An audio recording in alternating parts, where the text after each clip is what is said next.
Good morning, Zoltan. How are you doing? Good morning, Stoyan. Good to see you again. You too, man. So it's been a while. It's been a while. There was a time that we'll meet quite often, being speakers at different conferences, but I Yeah. think we haven't really met, maybe for the past 12 to 18 months. I don't know. Yeah, probably. Well, I think we met in Budapest sometime. You were speaking at a conference here, I think, back about in the fall of maybe 24 or 23, maybe. I don't know. 23, man. These Yeah, last five that's years right. feel like they've been compressed into about 12 months. So it's hard for me to judge. Interesting. Hello, everybody. Welcome back to Productivity Mastery. As always, we bring you some of the most inspiring leaders from across the planet, experts in different areas, incredible individuals that can inspire us to be better professionals, to live a better life. Today, I have the pleasure to welcome back on the podcast Zoltan Vardy, a B2B sales advisor and an author of a book, The Launch Code. Today we'll talk about that. But before we get there, first of all, I just want to invite everybody who's watching us live on LinkedIn. Uh, Let us know in the comments where you're watching us from. Where did you tune in from this morning? If you have any questions, make sure to post the comment and we'll take some questions. Yeah, let's just have some fun. Zoltan, you have your coffee? Well, I already had my coffee earlier this morning, so I've got a glass of water here with me. I see. You're good. I've You're the good. healthier choice. Give us a bit of an overview, man. You have such an impressive career. I mean, just give us kind of the highlights of your incredible career, first in corporate, but then the transition to what you do today. Okay. Well, look, I'm sort of a mix of corporate and entrepreneur, which is somewhat unusual, I think. I started my career in the media industry, and over the course of about 20 years, built myself up through various positions to ultimately become CEO of a large broadcasting group in Central Europe, owned by ProSiebenSat.1, a large German group. And then, kind of my last corporate job was as senior vice president of global ad sales for NBC Universal out of London, overseeing a network of about 30 markets and 50 TV channels. So big job, big corporate environment, selling advertising to multinational companies. And about 2016, I sort of leaned into a new direction in my life, which is to get into more an entrepreneurial environment. I had sort of off ramps over the course of my career. So earlier in sort of my late 20s, early 30s, I actually launched my own .com. That's what startups were called back in the late 90s, early 2000s, and built a company, sold it, and then went back into the corporate world. And so basically, for the last 8 years, I've been working very much helping entrepreneurs to sell and market to corporate customers and to enterprise customers, mostly working with tech founders and and basically teaching them kind of the the principles and the tools and techniques I gathered over the course of my 30-year career, that has led to closing over $2 billion worth of sales. So there's a lot of stuff you learn along the way, and I've tried to package that into a system that I call the Launch Code, which is something I teach to founders, either through personal mentoring or through workshops, and now, as of a couple of weeks ago, through a book entitled The Launch Code, which kind of captures all the lessons that I've learned and the experiences I've gathered in the last 5 years working with founders across Europe. Oh, that's quite impressive, man. I just want to give a shout out to everybody joining us. Yeva is saying happy Thursday. Ivana is here giving us, I don't know what you say, that waving at Yeah. us. Giselle is saying good morning from Lisbon. Yeah, keep joining, guys, and let's have a great time here today. Zoltan, you mentioned 2 billion in sales. Can you give us a little bit more about, like more details about hmm what exactly were you selling and and I'm also curious, selling these big packages, this how did you feel initially? Like, did you feel like stressed and nervous, like knowing what could be the impact of the consequence of whether you sell it or not? Yeah. Well, look, just within the context of the corporate world, I was selling basically advertising, right? So that's kind of the source of the deals and the revenues, which is traditionally what media companies make their money from. So a lot of the conversations I have had with clients would be annual commitments of larger amounts of money. Sometimes it would be specific sponsorship packages, and these were mostly negotiated with typical consumer product companies, whether it's Unilever or Procter and Gamble, automotive companies, banks, insurance companies, all these companies that are basically, marketing to people through media. And Look, it's actually an interesting insight, right? When you're sitting across the table talking about a 10, 15, 20, sometimes $100 million deal, it feels like a lot, but I think there's a very different mentality when you're doing it from the seat of a corporate environment versus an entrepreneur, right? So let's be honest, right? As a corporate executive, your level of exposure to risk is much lower. And as a result, what's on the line is not necessarily whether you're going to live or die tomorrow because, you got to pay the bills, but because, you've got certain targets to hit that somebody has set for you and that you are expected to reach and exceed. So there's a different mentality there. So I certainly wouldn't draw a comparison. Ironically, the first $100,000 deal I closed as an entrepreneur probably felt more risky and more impactful on my life than the $100 million deal I negotiated on behalf of a large broadcasting group. There's a different mentality there, and I think a lot of entrepreneurs who've gone through that process can appreciate the difference. It's different, man. It's different when you're starting your own. And I mean, you're an entrepreneur right now, so Yeah, well, uh, it's funny. I just a follow on. I remember when I first started my business about 5 years ago. The ticket sizes that I negotiate are 5, 10, 15,000 euros, right? So a small, tiny rounding error of what I normally would have negotiated in my past life. But I swear to you, the 10,000 euro deal that I closed on my own, just with my own efforts and my own brand and my own offer, felt a lot more fulfilling, frankly, than any multi-million-dollar deal I closed on behalf of a big company. so you're very specialized right now. You're helping early stage founders uh, to be better with their B2B sales, Yeah. which I love. What is the challenge there? Why do early stage founders need support with their B2B sales approach? hmm Well, look, the way I ended up with the launch code as a solution to a problem is that I discovered after leaving my role at NBC that I wanted to get into a little bit more of an entrepreneurial environment, so I started mentoring founders in accelerator programs. And what I noticed was that I was meeting a lot of these really passionate folks who love the product, love their technology, really wanted to bring a company to life, but they lacked the fundamental insights and knowledge needed to commercialize or to sell what they were creating.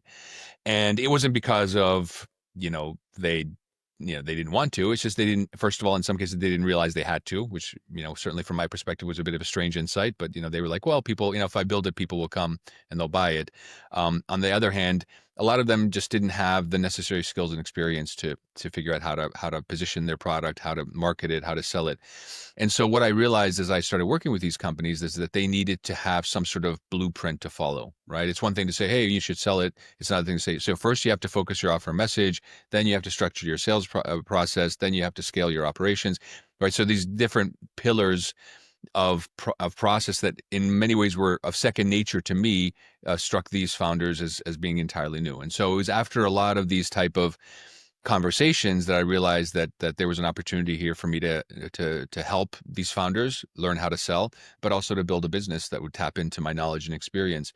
And this is it was a learning experience for me as well. One of my favorite stories that I talk about in the book, actually one of the first founders groups I worked with is uh, typical in the sense that they were certainly not commercial, right? So these were effectively scientists who had developed a technology that would enable them to create automated drone shows. So drone shows are these kind of big shows that you often see instead of fireworks these days.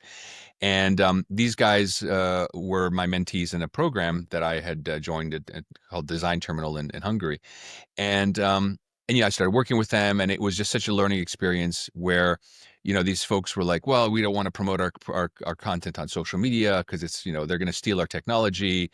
And, they're not going to, customers are not going to be interested in what we have to say anyway. And, it was just like these conversations. And through this really unusual set of circumstances, which I described in the book, they had the opportunity to put together a drone show at Buckingham Palace for the Queen of England, which is kind of an interesting opportunity. And really they were amazing. They put together the show very quickly. They overcame a bunch of obstacles that you have to as when you're building a business, including, for instance, getting permission from the Queen of England to fly drones over central London, which is kind of an interesting problem to solve.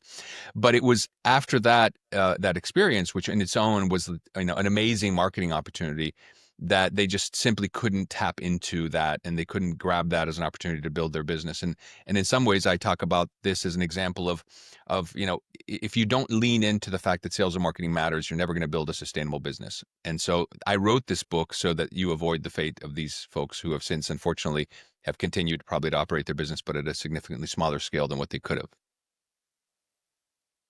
And I totally agree, man.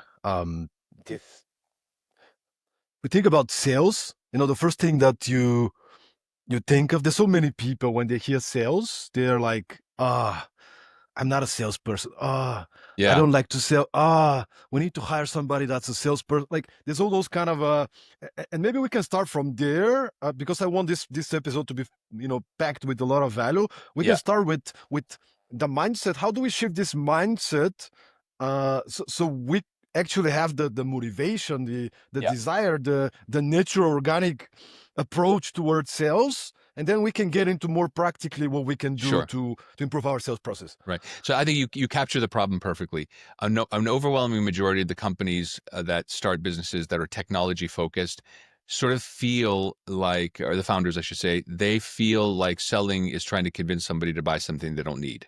Right. That's the starting point. And I can completely relate to that because, look, I grew up in a household of academic, both my parents were professors, a very intellectual household. Over dinner conversation, we talk about politics and history. Never in a moment did we ever talk about commercial things or business or anything. It was just not part of our reality. In fact, one of my favorite stories is when these somebody would cold call our house. My mother would pick up the phone and pretend to be the maid and to tell the person on the other line saying that, well, no, the Vardy family has moved to Europe, so they won't be accessible for the next 6 months. And it was just this. I mean, it was a running joke, right? So that's the environment in which I sort of grew up. And what happened is that I got into the media world as a journalist originally, and through a set of circumstances made the transition to sales and marketing. And I remember very specifically one of my first sales jobs was selling advertising on Cartoon Network in Central and Eastern Europe. So I actually helped bring to the Cartoon Network to Russia and to Poland and to Hungary and some of the other markets there. And and I remember sitting in the car with my boss at the time. We were at a business trip to Moscow, and I remember expressing to him my misgivings with selling, right? Which is ironic because my job was to sell advertising, but I still had that kind of internal, angst that a lot of founders experience. And he's told me something that has stuck with me ever since, and basically formed the foundation of my entire career moving forward. He said, sales is not about trying to convince somebody to buy something they don't need. It's about helping them solve a problem, and who doesn't want help solving their problem? And I think if you can make that mind set shift and look at whatever it is you're producing as a solution to a specific problem, then the conversation becomes completely different, right? Then it's not like you're trying to force somebody to do something, you're helping them. Now, whether they accept that help, whether they're willing to pay for that help, that's another set of questions. But the fundamental concept is you are there to help. And once you accept that as the foundation of your work, then it becomes a much different conversation. And if somebody says no, it's not because they don't like you. It's just that it's not a good fit with the problem that they're looking to solve. And that sort of mentality is what is a theme that runs throughout the book. And what I think has been a huge impact in the work that I've had with a lot of founders is I've helped them make that shift in their mindset and ultimately scale their businesses. I can totally relate, man. Me and you, we're consultants, right? Yeah. We're entrepreneurs. We're not necessarily startup founders, but we need to go out there. We need to sell. Yeah. And initially, when I started, I my first more serious business was a video production company. Yeah. I was partnering up with a Danish producer, and we were producing commercials, product videos, all kind of stuff for Yeah. businesses. And I was resistant a little bit. I was like, I know it's important, but like, why should people care? But then Yeah. at some point it shifted, and it's like, man, I'm here to help. Yeah. And I think I read the book, and in the book it was written, if you have a great offering, and if you don't present it and you don't show it to the customer, you're actually doing them a bad favor. Hmm. Like every time I don't pick up the phone or jump on a meeting or do something to in this direction, then I'm doing a bad favor to the customer, because what we're doing is helping. We want to Yeah. help, Absolutely. Absolutely. which is why sales is, I don't know, used to watch all these movies, right, where you see this person comes and they start presenting, and Yeah, well, and the I told you typical so. But example is the used car yeah, salesman, right? In the movies that they're trying to sell a horrible car to a unsuspecting couple, right? That's the typical example. And yeah. by the way, that's the image that's promoted in the media, right? Mm. So there's a reason that people have that impression. But I think and I talk about this in the book. I think if you understand this principle, then the whole process becomes um about finding a problem to which you can offer a meaningful solution, right? So that's the whole basis, and that problem solution connection I talk about is critical, right? So you have to build the business around solving a problem, because if all you're doing is you're creating the next best gadget that's just there for the sake of, I don't know, existing, it's not really going to be a successful business. There's got to be a problem that it solves. That also presumes that you are building the business because you want to solve a meaningful problem for a certain customer. It's not about get rich quick. It's not about posting a picture of you with an orange Lamborghini on Instagram. Um, that's not, that to me is hustling, right? That's not building a business. And I think that's a really important principle I talk about. I said I literally say I built this business. Wrote this book for entrepreneurs, not hustlers, because I think there is a very different mentality there that's critical to capture if you're going to build a meaningful business. So let's jump into strategies and practical things. Mhm. Um, so in the book, in the second part, you talk about focus your offer and message, and maybe we can Mhm. talk a little bit about the value proposition and how Yep. do we nail an excellent value proposition. Yeah. So the launch code itself is built on three pillars, and that's reflected in the book as well. And the first pillar is focus your offer and message, so customers understand what you're selling. And that's one of the first and fundamental things you have to get right. So a typical situation is, and I'm sure you've had this happen to you, Stoyan, as well. Like, you'll be at an event, somebody will come up to you, they'll introduce themselves, and they'll start, talking about their business, but just in such uncomprehensible terms, introducing all sorts of technology terms, going on and on and on. And you're like, oh, okay, that sounds interesting. Well, have a nice day, right? So you kind of move on. And I think that's such a typical situation, right? And what I talk about in the book is that in order for you to be able to sell anything, you have to be able to articulate what problem you solve, who you solve it for, and why you solve it better than the competition. That's the essence of your value proposition, right? And so I introduce a 5-step process that I developed where you can answer specific questions, and then the answers to those questions will create a single sentence that you can then use in these type of conversations. But that's obviously just one source of use. Once you have that value proposition, you can then use that as the basis for all of your communication, and you can add elements to it, like what's your product offering. Then you can talk about how do you actually get customers to engage with what you have to say, to want to learn more, right? So there's a whole set of elements there that you can tap into. But the fundamental premise is you should be able to explain to an intelligent 12-year-old what your business does, because if you can't, then you're probably speaking in too complicated terms that an average person is not going to understand.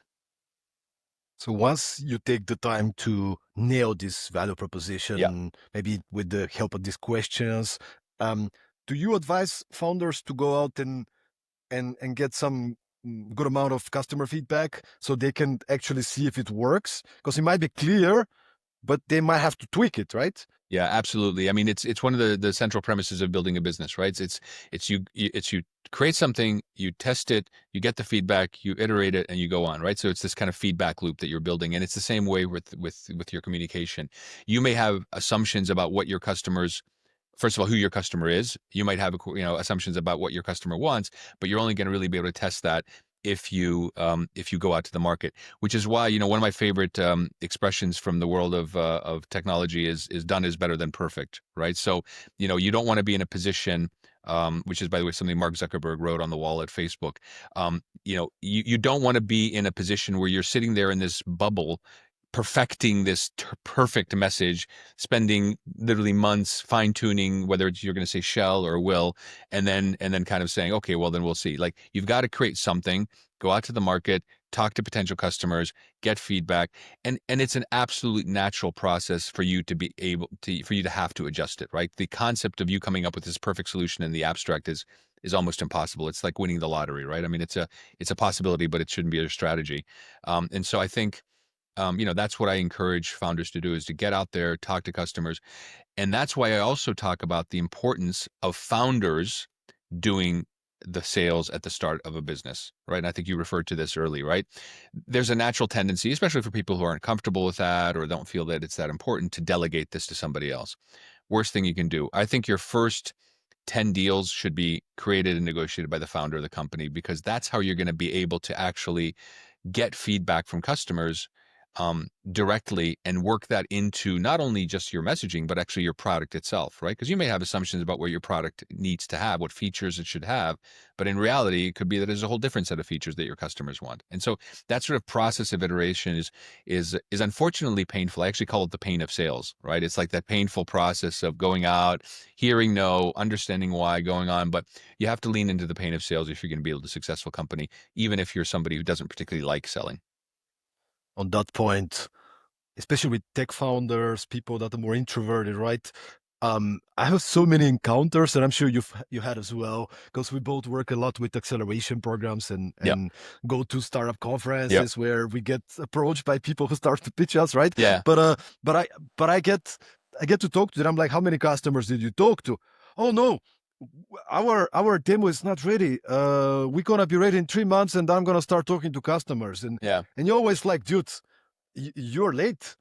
Go out, like go to the conference, go start talking to you don't need anything really. But if you want, make a little PDF with 3 pages and explain, what's the value of what you're creating, and get as much feedback, man. Just Yeah. show them we're planning on this pricing plan, we're planning on doing this and these features. What do you like? What are you willing to pay for? Like, I mean, you gotta talk to customers like literally yesterday.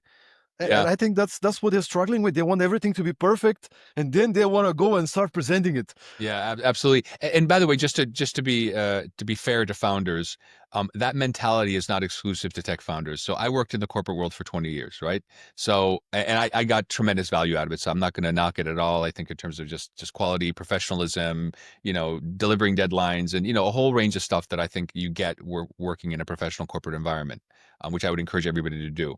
But that is a classic case of nothing is actually ever completed until it's perfect, right? So, that's why you have literally, I mean, I've been literally in situations where, I worked in companies where literally strategies were created over the course of a year, like 12 months, right? And just, PowerPoint presentation after PowerPoint presentation after PowerPoint presentation, you know, and then nothing ever actually gets done, right? Because once you plan the thing, then like so many things have changed in the market, you got to do it all over again. So this kind of striving for perfection, which by the way never really exists, right? What's this concept of perfection is completely amorphous. It's you can't grab it. It's sort of exists in this theoretical space.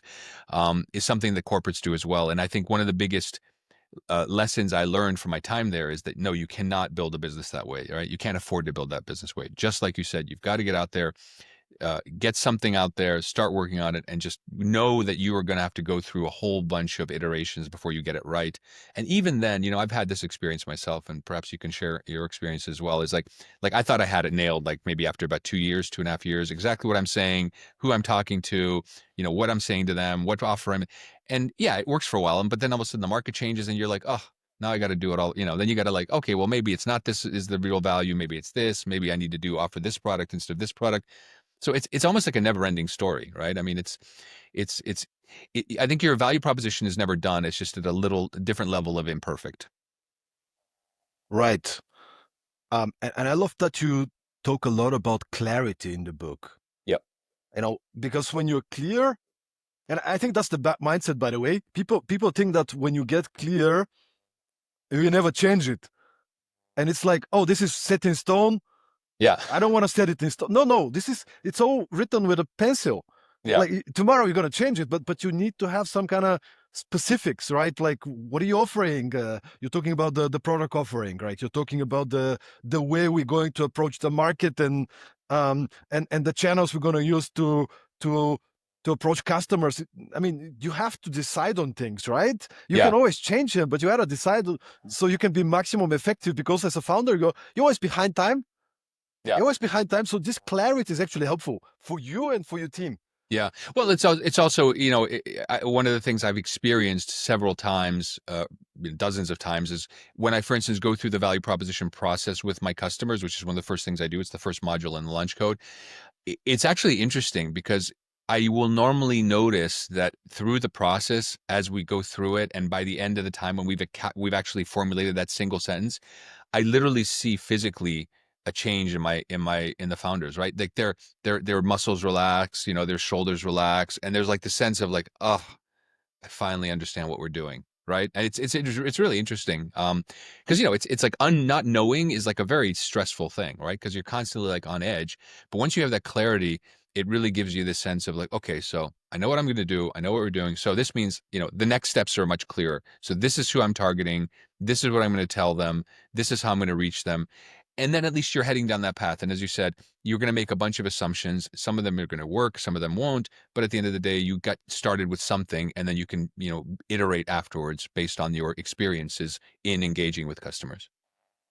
Do you meet many founders that do not manage to convey the unique value proposition, that like the differentiation, what Hmm. makes them unique, and they focus a little bit more on we're the fastest something, or we have this feature. Do you find that they have this kind of a, like they forget to see how they're better than the competitors? Hmm.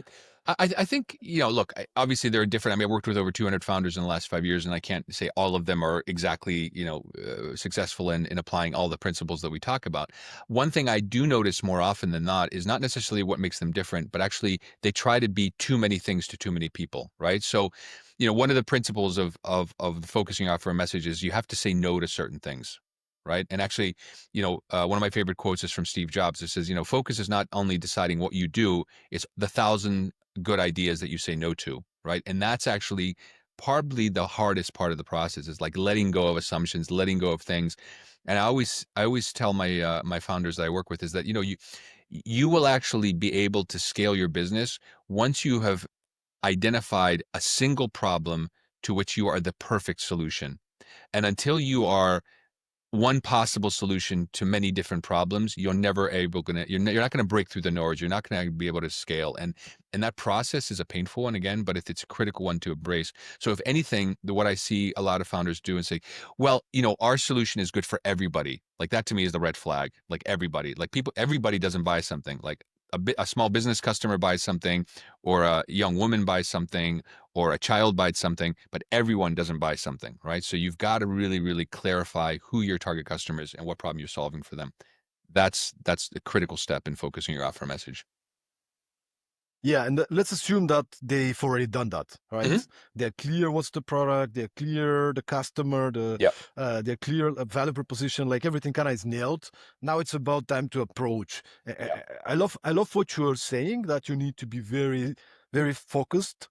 Yep. And we've all been there. I can talk about myself. I don't know about you, but like Yep.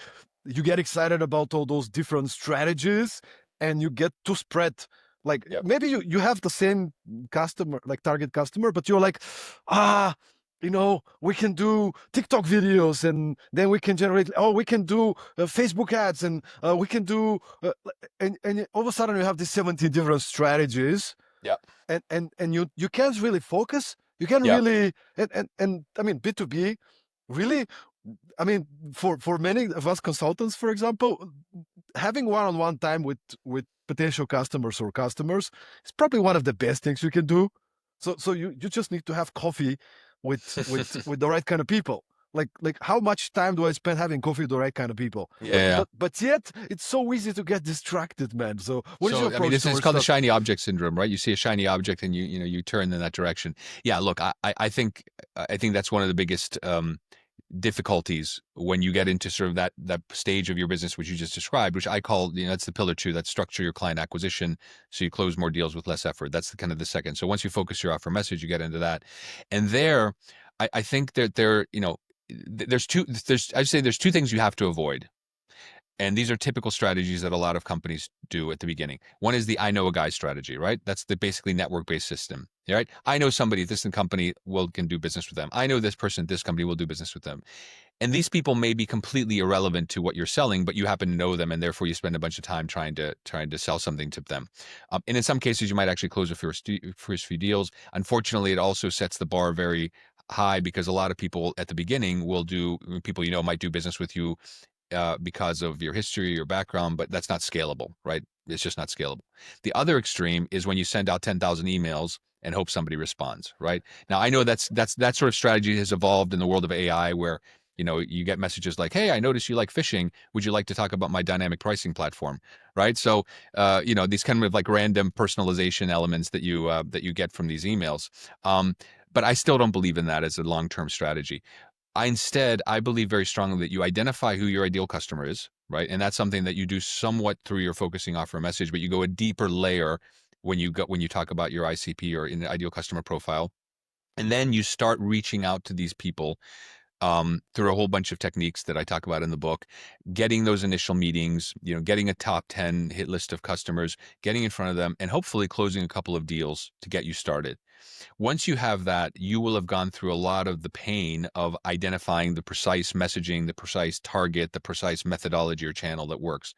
And then you can scale through a combination of partnerships, which is when you work with third parties, whether it's individuals or organizations whose credibility you tap into, whose reach you tap into to scale your reach, or inbound marketing, which is when you're doing stuff like we're doing now, which is basically putting out content, getting people to discover you, and then to come and reach you through one of your channels, whether it's your website or your LinkedIn profile, and saying, "Hey, I thought it was interesting what you had to say about X. We have that problem. Can we have a conversation?" Right. And I think that's the process, is that like outbound sales, partnerships, inbound marketing. Now, the mix that you have between those three is going to determine that they're going to depend on so many factors that's impossible. Like it doesn't, I couldn't tell you now it's going to be 27% this and 16% that and the remainder of this. You have to test for certain things. For me personally, and I think in this case, we're both similar, is that I like to speak on stage. I get a lot of invitations to speak. I know you do as well. That's a great source of leads for me because people see me speak, they say, "Oh, this guy sounds like he knows what he's talking about," and they reach out to me. I've tried advertising as a way of developing content. It's been failed horribly. Like I have not been able to generate leads through advertising. Others have, right? There's a couple of theories I have for why that is, but that hasn't worked for me. I've tested it. I spent money on it. It hasn't worked. I've done a lot of events. That seems to work. So I lean into that, right? So I do more of that. And that's the kind of testing that you have to do when you're building a business, whether you're selling consulting services or frankly selling a gadget that solves a problem for an enterprise customer. I think it also depends on your, as you said, the market, the your profile, the way you kind of things come natural to you. But it shouldn't come as an excuse, of course. Like to me, I'm just like you, man. Like speaking on stage usually helps me generate leads Yep. because people see me. They're like, "Can you do the same thing for my team?" They can Yeah. see your presence, your energy, your Yeah. expertise.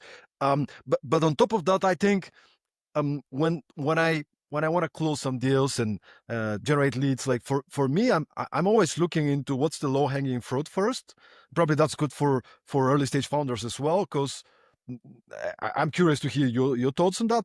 But it's like you probably have a network already of people, Yeah. and you might want to start there, and doesn't mean you have to kind of you know shamelessly oversell all your friends and network, but like it can mean, hey man, I started this business, we have this great product, can I have like a cup of coffee, just want to show you and get some advice. And then you talk to them, you're like, hey, do Yeah. you know anybody from your network? I Yeah. saw this guy from this company, I Yeah. really appreciate an intro.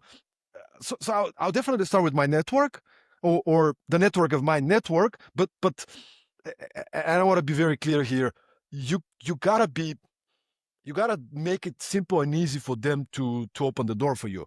Yeah. You gotta make it non-intrusive. You gotta make it not to ask too much of them. Hey, I have this thing, and this is a high ticket, and who do you know?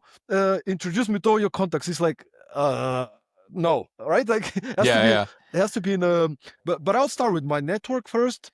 Yeah. And then once I exhaust my network, my former clients, my then I look into, okay, maybe I have to cold call. What is the best way for me to generate attraction? Is that going to be through email, through phone, through LinkedIn messages? Like, Yeah. what is the one strategy? Because again, when you're early stage, you don't have all the capacity in the world. You need to be very focused. So Yeah. maybe you want to test a little bit for a few weeks or so to see which channel works best. But then you probably want to say majority of my outreach is going to be one specific channel to one specific Yeah. target with one specific product.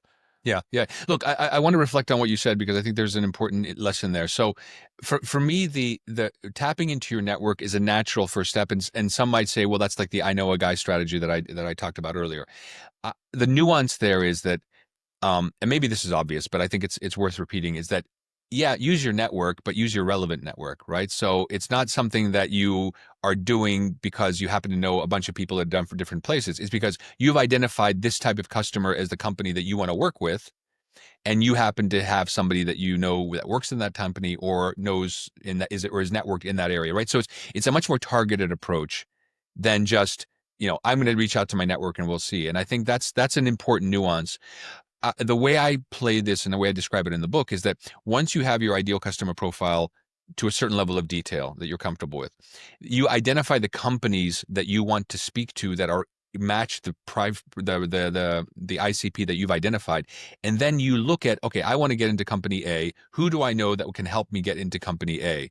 I have company B. Who do I know that, right? So it's a much more targeted, structured approach rather than, random coffees with random people to see what works out. Now, that's not to say that, like, you're a big networker, you're a bigger networker than I am, and I know that I see on, you say, hey, I'm going to be in Brussels, let's have a coffee. Like, that's something that I probably wouldn't do, but that's part of your personality, right? So there's a certain level of random networking that could turn into business. I'm much more focused in that sense. Is like, okay, so I want to get into I don't know, Unilever. So who do I know, that can maybe connect me to Unilever, right? So I think that's the kind of the nuance that I would say. As to what channel works, look, I'm a little bit thrown by the folks. Then you see them promoting something on here is the single way that you're going to generate customers, and here's my foolproof lesson for how you're going to generate 50 leads a week and through LinkedIn. Like, so yeah, it could be, but there's absolutely no guarantee at all that that one particular strategy is going to work, right? There's just so many factors there that are going to impact the effectiveness. I much more believe in teaching people how to fish rather than fishing for them. To borrow a biblical reference, I think that if I can teach you that, yeah, you can pursue with a focused offer message customers through outbound sales, through inbound marketing, and here are various tactics you can try, and I show you how to do that, and I leave it to you to execute. I'm doing you a lot more service than if I tell you and try to convince you that the only way you're going to generate customers is if you send 100 LinkedIn contacts every week and send them a 5 series automated message series. I just think that's a better way to do business for me. I actually wanna reflect on a comment we have uh, in the comment section.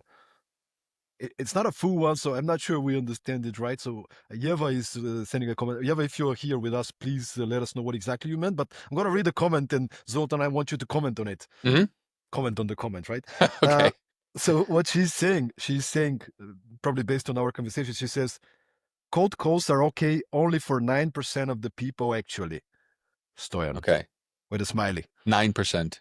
Okay. Yes, that's what she's saying. Now I don't know what's the context, so Well, Yeva, that's maybe either let us either know. 9% of people are capable of doing cold calls, or only 9% of customers accept cold calls. I think that's the two options. I'm not a fan of cold calls. I'll be honest with you. I hate getting them and I hate doing them. I've actually never been in a position where I've had to do a lot of cold calling. Um, I don't know. It's sort of throwing darts. I really is. It's just throwing darts and see what hits. And I guess if you want to be in that position, what I would say is this: I have always focused and I always work with founders who sell high ticket products and services to business customers. I genuinely don't believe that you are able to sell high ticket products and services through cold calling. It's such a, you have to build so much trust. You have to build so much connection. You have to sell the value in such a way that I just find it very difficult to believe that you'll call somebody randomly on on a Monday afternoon at 3, and then you'll hit the bullseye and you'll say, okay, yeah, exactly, that's what I was looking for. Look, there are people that do that, right? And there are people that will not agree with me, so I'm not knocking it. I just wouldn't do it, and I don't actually recommend my customers do it. I'm much more about being very focused on who I want to get to, and I would rather put in the extra effort to find somebody who can introduce me to somebody at that company and saying, hey, I spoke to such and such. and they suggested I get in touch with you, already you've jumped 7 steps ahead versus calling somebody and say, hey, I'm Joe, you're Bill, and I'm going to try to sell you something. Yeah, that's my view. What if the cold call? What if the cold call is it's not like a usual cold call on the phone like we are used to, but it's more like the social selling kind of a like building a relationship with somebody that you want to Oh yeah, collaborate that's with not a and problem. I mean, cold call for me is literally you pick up the phone and you call somebody randomly. I mean, that's for me a cold call. What you described is, I think, smart selling. Like for instance, I will sometimes be in a position, and in fact, I do this as part of my business, where I'll reach out to somebody on LinkedIn and say, hey, I'll introduce myself. Hey, check out my content. Obviously, they see my content. Then I reach out to them a week later. Hey, I noticed you wrote about this and that. Right. So I mean, that to me is. Yeah, it's cold in the sense that we didn't have a beer together, but I think there's a lot more context to that communication, right? The yeah. context for me of me calling somebody randomly and saying, "Hey, I'm so and so, and I'm from this company, and I want to sell you X." It's such a low percentage play, and it's also very personality driven. Like there's a guy on LinkedIn I see every once in a while, as an Italian character, very larger than life character, and he videos himself. I don't know what his name is. I don't recall, but he videos himself making phone calls, and he's like typical. Hey, would you kill me if I told you this was a cold call? He says. And the guy's like, well, no. It's well, would it be horrible if I said that, right? Like, so he's got that personality, and he clearly breaks them down the walls. And in some Mm. cases, he's successful. Some cases, not. I'm not that type of person, so I would have a difficult time doing that. Maybe there's people out there that can do that. I mean, do you do cold calls? Not cold calls in the sense of grab the phone and call a company. I mean, I used to do that. I Oh, used to did do you? that. I've tried it before, like especially with a video production company. Just say, hey guys, we're here in town, we're doing these things, and let's have coffee, whatever. But with time, actually, I think it's more effective. Again, I'm the productivity guy, right? I care about results per second or per minute, right? So for me, it's like what are the best ways for me to grow organically, knowing my personality and knowing what usually gets me business. Well, getting booked to speak is probably number one because Mhm. first of all, I get paid. I'm a professional speaker, Yeah. but secondly, I everybody comes to talk to me. I don't need to Yeah, makes reach a big out, right? They difference. come to me, and then Zoltan, you also get a chance to be in some sort of a speaker lounge Yeah, with other kind of interesting people. Then you go to some dinners. That it's part of the experience. So that's one of the like landing paid speaking gigs. Is probably number one, right? Um, then then you have the personal introductions, as you said.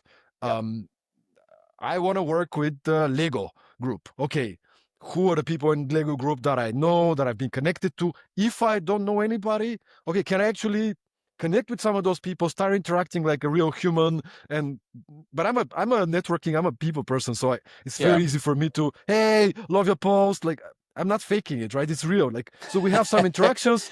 We have some interactions, and at some point, I'm like, by the way, who is somebody from your team that is interested, that's doing the training and learning and development? Yeah, Because I have some programs that might be quite good for you guys. And they might say, might ghost me. They might say, you got to talk to Marilyn.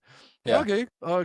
Is it okay if I mention you when I talk to Marilyn? And then I kind of, Yeah, well, look, my goal is I to think you jump on a just you call, just laid right? out the perfect game plan, and I think because we're talking, I guess we're positioning this versus cold calling, right? So for me, even if I look again, there's a certain limited number of people that can speak on stage. You and I have built a reputation for being good at that, so we get invitations, we have the opportunity. Not everybody has that, although I would say an amazing opportunity if you can get it right. So if you can get on stage and you can develop your skills and it puts you at a different level. Writing a book also puts you at a different level. We both have done that, right? So we know the value of that.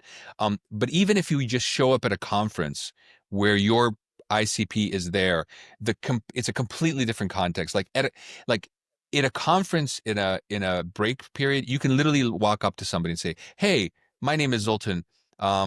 What brought you to this conference?" Right? Or how do you like it so far? Or any sort of icebreaker, and you can have a meaningful conversation.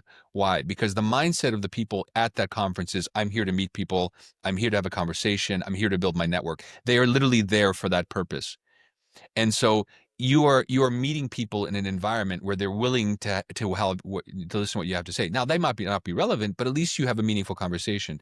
That to me is 1,000 times more effective than calling somebody randomly on the phone and trying to convince them in that space of 30 seconds I have their attention, which by the way they might have just gotten out of a meeting or might be running to lunch or picking up their kid at school. to try to get their attention. It seems to me like such a different By the way, context. just want to add. I totally agree with you. Just want to add. I have a friend. His strength is cold calling, man. Hmm. He's exceptional at that. Like Yeah. he give him a list of companies or a list of numbers. He gets the phone. He calls 150 people for a day, and he gets meetings, man. Like that Yeah. works for him. That's his personality. So Yeah. I would Yeah. say we're not dissing cold calling. Like I think it works. If that's the most effective way to utilize your time, so you can get meetings because you want a meeting, because in the meeting you can understand what the problems in the pace Yeah. of the customers are. Yeah. And we'll talk about that as well. So just wanted to make this distinction, but I want to read a few comments again. So and one of them is a question. So Diana is saying cold calling works for less tech markets, not so much for tech clients. Yeva is making Yeva that was talking about the cold calling, right? The 9%. She's saying now, she's smiling and she's saying, I'm here. It relates to human design.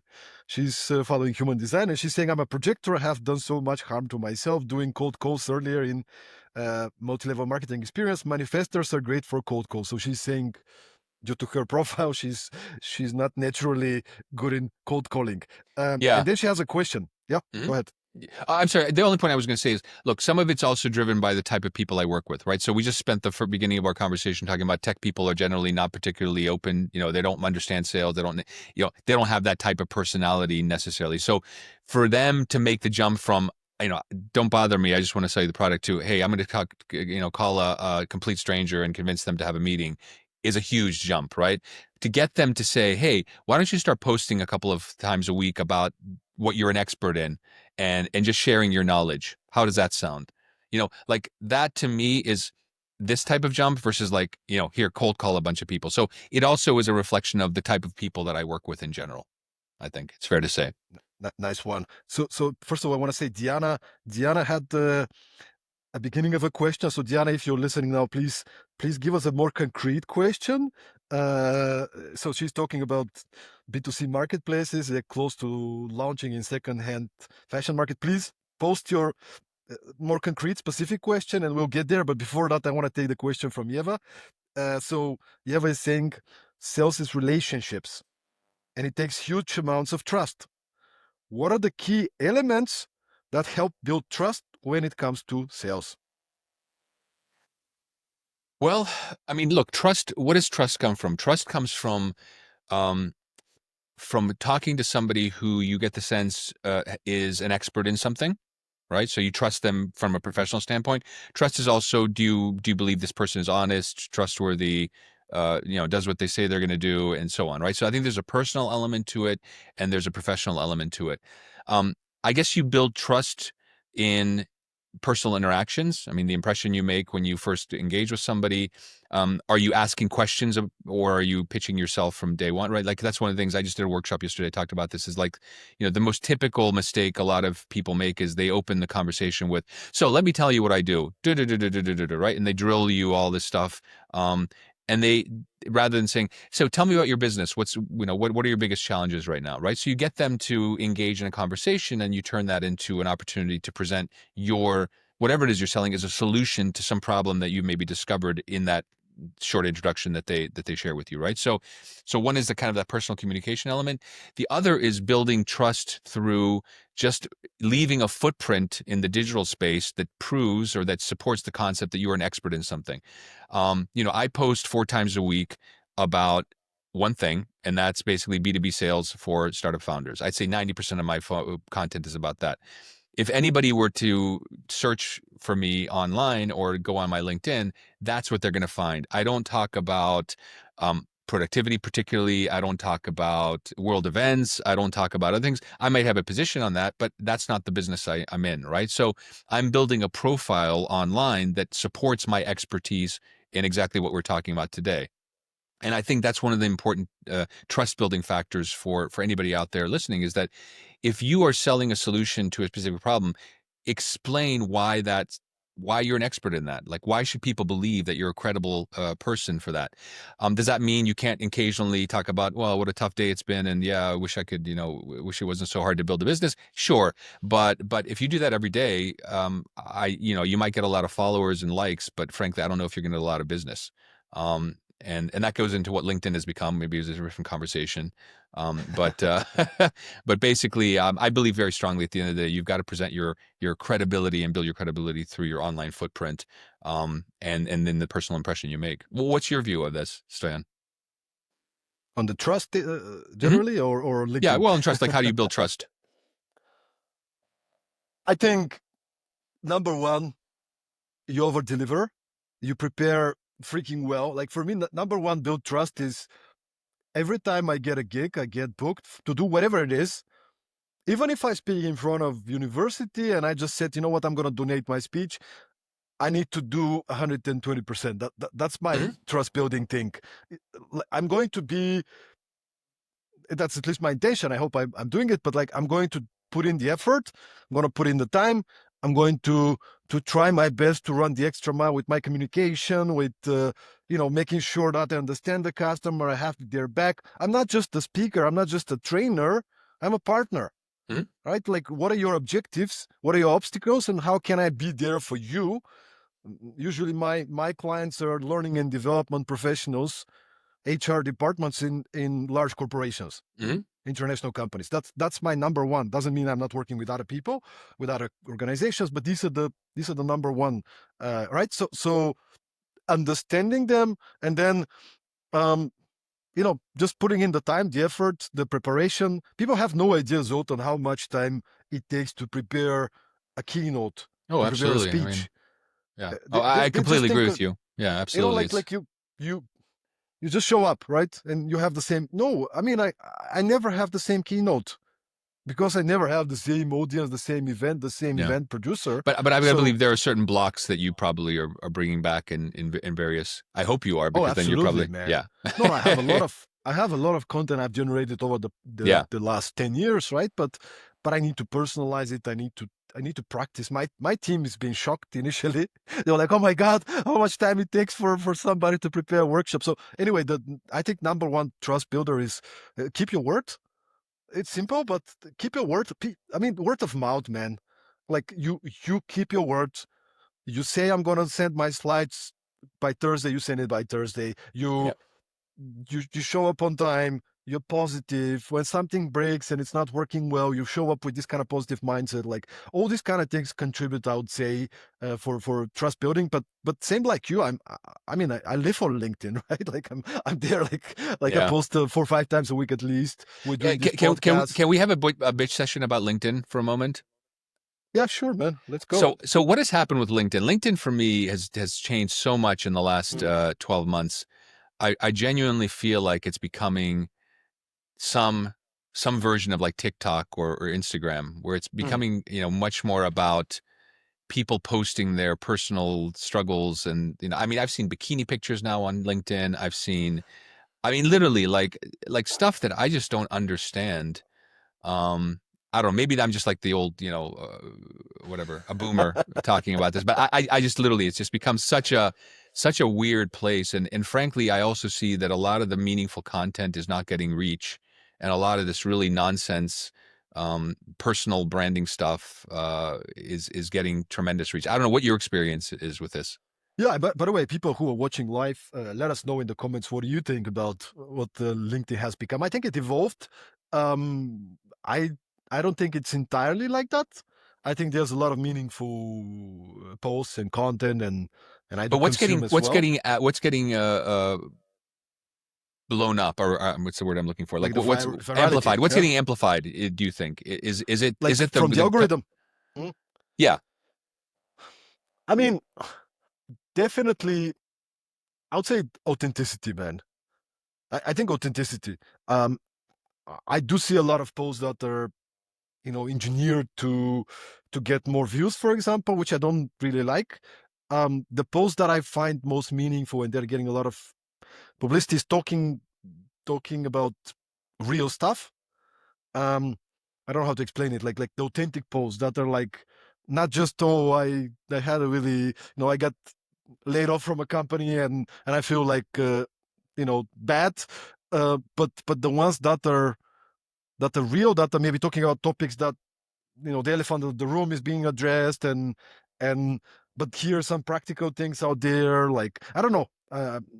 I think it's a little bit of a mess right now because I just did a post yesterday, which was about the overuse of AI. Hmm. Which, I mean, I can see a lot of content being created uh, using some chat GPT But or overuse of whatever AI Gemini. in content in LinkedIn. Copy. I'm talking In about copy, copy. copy, right, Yeah. right, right, and The also copy is just commenting. By like, the way, I love the ones where you that's get true. like, Mm. I mean, I see there are certain people that are commenting on my posts. People, if you call them AI agents, commenting my posts is like, your understanding of the global demands of founders is truly remarkable. You know, I hope that you have the opportunity to share your knowledge further in the future. It's just like, clearly there's a human being did not write that, right? I mean, it's just a really, really weird thing. I think one thing, like, I think everybody listening, if you're a founder, if you're small business owner, freelancer, consultant, you want to be active. You want to be out there, because I don't know, Zoltan, if you've done this kind of, and I just want to close the LinkedIn topic because I have a few questions here as well. Yeah, yeah, But okay. but I've done this as an experiment. So I get hired to do a productivity day or culture and performance day for startup acceleration program, for example. Yeah. And then at some point I'm like, how many of you posting on LinkedIn? No, at least once a week. And most of them, usually there's nobody or just Yeah, one yeah, person yeah. that says yes. And then they have all kind of excuses. I don't have anything. I haven't achieved anything yet. All these kind of things. And I would say, step number one, go out there, man. Don't try to be perfect. Just just try to generate value. That's the thing. just Yeah. just put on the hat of the, I'm here to, I don't know, share a strategy that helped me, talk about something that's helped, like, not promotional, but just share your thoughts. I read a Yeah. great book, and I mean, I would say just do it. Don't think about what people think. Like, and somebody will find it valuable. I don't know, this podcast here, maybe, if we were trying to be perfect, we'll never do it, man. Yeah, Like, we're yeah. just two dudes just Wait, sharing wait, are our you saying we're experiences, not trying to, perfect? I mean, you know what I mean? Like, it's like, it's we'll never go into this podcast because, it's like, we're never going to be perfect. Yeah, But of maybe course. one person will find one idea and be like, you know what, that was meaningful. That Yeah. was good stuff. Anyway, I'm gonna go back because I want, we're here for the audience, and the audience is active. Thank you so much for all of you commenting and being with us. I'm gonna read a few more comments. So Diana, that I called out, and asked her to set up a question. She says, I'm good. It's enough listening to you talking about B2B. I'll get the useful perspectives. Thank you, Diana, for being with us. Yeva is here again. She says, um, I just posted park photo plus music, smiling. So maybe responding to you. Then Ivana is joining. Hello, Ivana. Good to see you here. She's saying, the storytelling. I'm engaged with this idea. When you see the post, it's not all about AI. Thank you, Ivana. I'm so much with you. Like, I mean, something, some real stuff.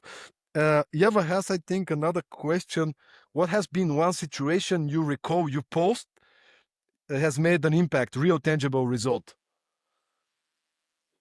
Real tangible result. Well, tangible result in that it had an impact on somebody, or it generated business. I guess I one guess or the so. other. Like, you. Mm. Yeah. Whew. Let me give some thought to that. I mean, I do post a lot, like literally 4 days a week, so it's difficult for me to grab. I mean, I can tell you that the single biggest reach I ever received with the post was over 100,000 views. Um, was ironically supports exactly what you just said. It was basically a picture of me sitting on the carton boxes in my late 20s. It was when I actually started my business. And I'm sitting there writing the business plan, and I'm like in this t-shirt and shorts, and I'm in my late 20s. I think I was probably 28, 29 at the time. And I put that out there, and it was like a typical picture of like one of those throwback pictures of like Jeff Bezos sitting at his table when Amazon.com had like was spray painted on the wall and things like that. So it was like this really authentic picture of like what it means to be an entrepreneur. And I wrote about something related to, you have to stick with your dreams and all that stuff. I don't remember the content, but that exploded. I had like, 200 likes or whatever, or interactions, and 100 comments. And so I guess that probably is a good example where if you have like a really authentic story that tells your personal experiences, then that probably connects with a lot more people. At the same time, I just did one earlier this week about how do you handle objections, right? Like a typical sales thing. I've got like a 3-step process. How do you handle objections? And I wrote that down, and that got a lot of interaction. It didn't get very high reach, but it got a lot of comments. So I guess you could say there's posts that are very personal. That get people from an emotional level, but don't necessarily, frankly, sell you or services, but maybe give a bit of a glimpse of you as an individual or as a person. And then there's the really practical ones of like do this and do that, which I did, which gets a lot of engagement, but less reach. That's kind of my experience. So if I were planning, and by the way, I talk about this book of how do you distribute your content. You do about 40% of content that's what I call attract content, which is basically, hey, this is what my view of the world is, and this is who I am as a person. You do 40% nurture content, which is like, this is the expertise that I have, and this is what you do in this situation. And you do 20% content, which is, hey, if you're interested in working with me, this is how you reach out. So it's 40, 40, 20. And that in itself is probably the mix that I try to use in my content as well, to give people enough content that gives them insight into my personality and my expertise, but also tell them, hey, if you want to work with me, click here. And I guess this 20% could be spread across the different posts, right? It doesn't have to be an individual post. It could be just more like at the end It of the could be, post, yeah. somewhere like in the narrative, right?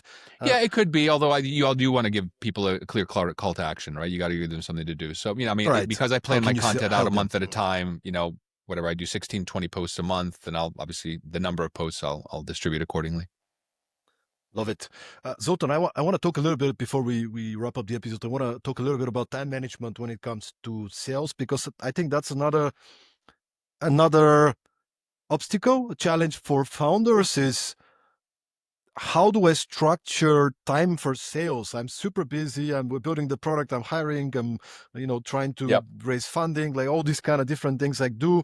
So would it be some practical ideas for? And I can share a few of mine, but like I'm Hmm. I'm happy to hear what you have in mind. But like it's like, how do I prioritize time for sales? Assuming sales is Yeah. important, and I'm gonna do it as a founder.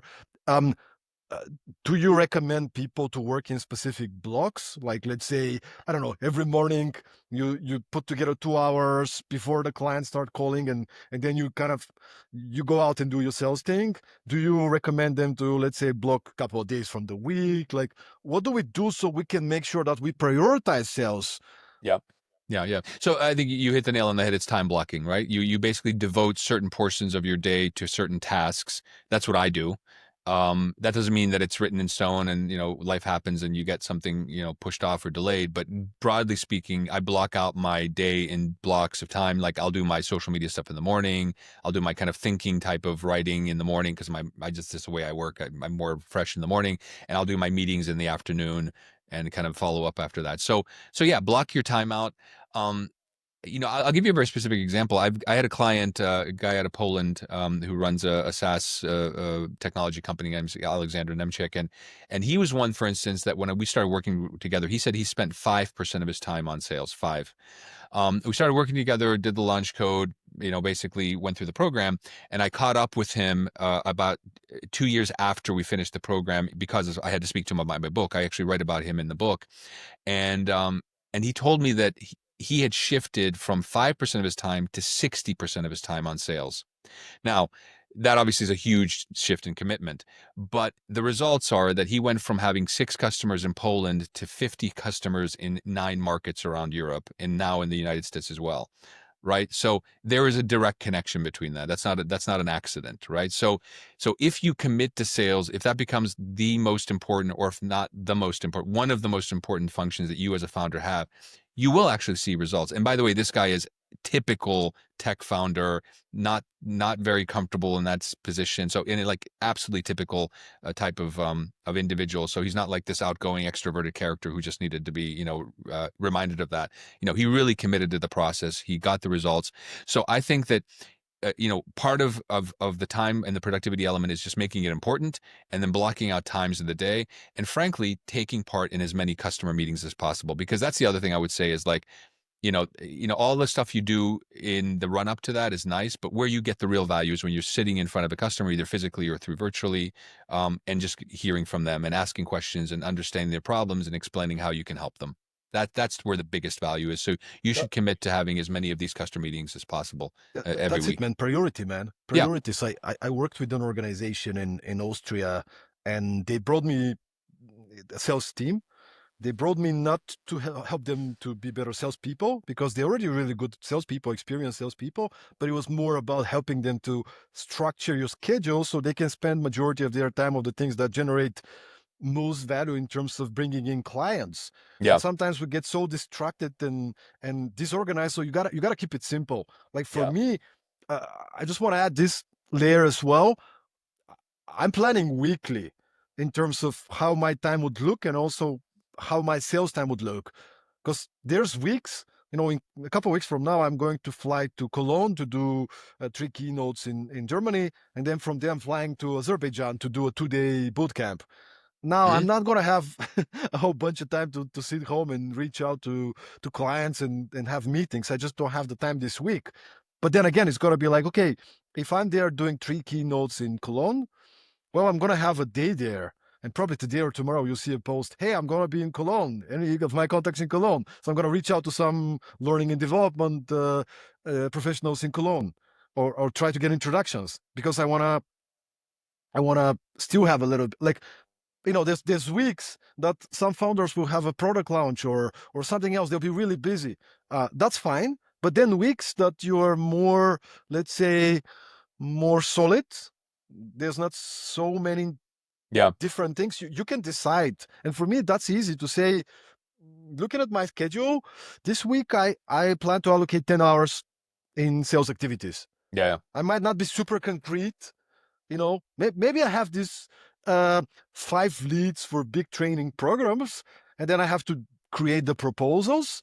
Okay, maybe that's the most important. It's easy to kind of to identify what it is, but sometimes it's more like outreach or whatever, like Yeah. content plus outreach. And then I was like, okay, every morning 2 hours or Monday I'm gonna do uh 9 in the morning till 2 p.m. Fully focused on sales activities. Yeah. And I'll try to structure it, but I cannot really structure because I need to get into it first. Yeah. So as long as you kind of prioritize it, and by the way, turn off your phone, no notifications, don't open your email, just identify what are the specific things you're gonna do and just focus. Yeah. So that's kind of my approach. It's like I'm adapting week to week. I have the overall strategy, structure, targets, whatever, but and I usually do it on Sunday. On Sunday, I'm going to assess my week, reflect on my week, try to review each meeting I had, each interaction, and just try to see how can I improve. And then I'm going to set the time blocks for the next week, and Yeah. Yeah. the certain kind of activities that I want to do, so I can keep on bringing momentum. Yeah, yeah, absolutely. And I think that's exactly it's you can if you can create a schedule where you do certain things at certain times of the day, that's useful. If you don't have that luxury, blocking out your time a week in advance is useful. And the other thing I would say is at some stage it's useful to have an assistant or a virtual assistant or a sales assistant, whatever you want to call them, that takes some of these, more administrative tasks off your desk. And I've had no one now for a couple of years, and it's been a huge difference for me. And obviously, I think you probably have one as well, I guess, where you just can kind of delegate certain things and you don't have to deal with it. And by the way, look, founder-led sales is not something that you should potentially do forever. If you scale your business, certainly within the startup context, at some stage you should be able to hire a full-time sales leader. That doesn't mean that you as a founder are no longer responsible for sales, because as far as I'm concerned, you always will be chief sales officer of your company as founder, but you can delegate sort of the operational responsibility to somebody. And there's certain steps you go through in order to do that, which I talk about in my book as well. This is very nice that you're mentioning that. Maybe the final topic, and then we can wrap it up. I hope you have still a few minutes.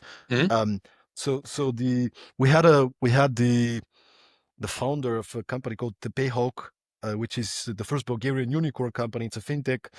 Christo Borisov was very kind to join us on the podcast exactly when he was the cover of Forbes. So that was Mhm. kind of nice. Um, and one of the things he mentioned is in our company, every person in the company, every employee in the company is also a sales rep. Like the mindset is if you work for us, you have to be the ambassador. You got to be doing sales. You got to talk to people about our product, and, Yep. and which I find fascinating because often people are like, oh, I'm the tech guy. Oh, I'm this. No, you have to also be a salesperson, which I thought is a really nice mindset. But I'm curious to hear your thoughts. Yeah, I mean, look, obviously that comes down to a little bit to the culture of the company, right? If you're in a company where people are feel like they're part of something, they're committed to it, then they're the best ambassadors for the business and the company that you're running. I don't know if you can expect, every single IT guy to sell something for the company. That's obviously a big ask. But at the same time, I think, look, that comes down for me to culture, right? If you can create a culture where people feel committed to the company, they feel they're part of a mission, they're doing something great, then you're going to find that they'll be committed to doing going beyond their specific job description to help you achieve your goals. Zoltan, thanks so much for being with us. Just finally, tell people where they can find the book and where they can find you, and then we leave you to the meeting. All right. Okay. Yeah. So, if anybody wants to connect with me on LinkedIn, I'm always happy to make new connections. If you're interested in learning a little bit more about the launch code and what I do and how I help founders, the best way to do is to go to the launch code zoltanvardy.com. That's my personal website, zoltanvardy.com /book. And then there you'll find a page where you can actually download a free first chapter of the book if you want to get a taste for it. Or if you feel like you want to spend your $18.99 immediately, then you can click on buy on Amazon and buy the book on whatever Amazon site you have access to. So those are the options. And obviously, if you're a founder out there who's looking to scale their sales and feels like they're in a position that they want to, learn how to sell better and market their products or services to big companies, then I'm obviously happy to have a conversation. Zoltan, we let you go. I'm gonna wrap up the episode, so don't worry. Just go to your meeting. Okay, Thanks for being with us, and we'll absolutely. be in touch. All right. Thank you, Stoyan. Thank you, everyone. Thank you. Bye bye. Thank you, Zoltan. So thank you so much, everybody, for being with us today. For everybody who's been engaging live, for everybody who's listening to the podcast, on one of the platforms, Spotify, Apple Podcasts, YouTube. I have one call to action to you. If you haven't subscribed to the podcast yet, and if you enjoyed any of the episodes, please subscribe on your favorite platform, because this is the way we can leverage the possibility to bring amazing people like Zoltan here. So make sure to subscribe if you enjoyed the episode. Let us know what you like the most, and share it maybe with a friend. Thanks once again for being with us, and see you once again a week from now for another episode from the Productivity Mastery Series. Keep performing. See you next time. Ciao.